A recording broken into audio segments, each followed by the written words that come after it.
So summer season is already over.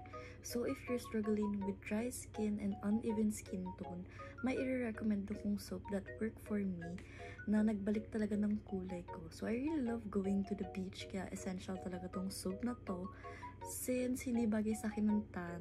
So this is the Irashi Whitening Whip Soap.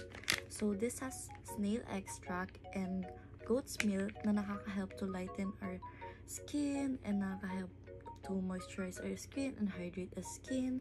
So very essential talaga to after your beach trip talaga. So unlike mga other whitening soaps na na-try ko, ito wala siyang hapte feeling, hindi siya nagbabalat.